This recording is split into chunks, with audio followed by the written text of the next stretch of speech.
প্রিয় ফেসবুক বন্ধুরা, আসসালামু আলাইকুম। আশা করি সবাই ভালো আছেন। এই দেখেন আমাদের এলাকার মধ্যে কিভাবে মানে বিলের মধ্যে মাছ মারে। এই যে একত্রে হয়ে এই যে জাল এবং বিভিন্ন সরঞ্জাম নিয়ে যাচ্ছে পলো এই বিলে মাছ মারার জন্য।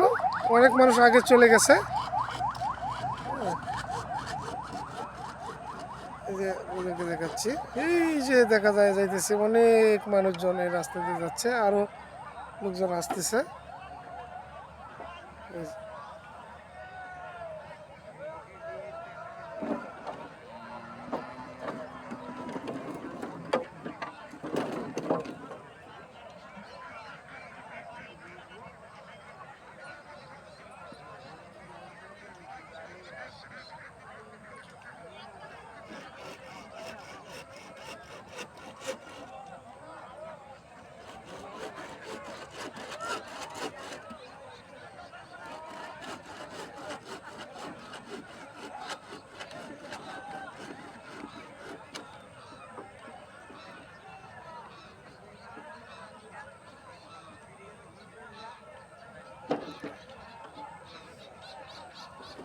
তো সবাই ভালো থাকবেন, রাখি। আসসালামু আলাইকুম।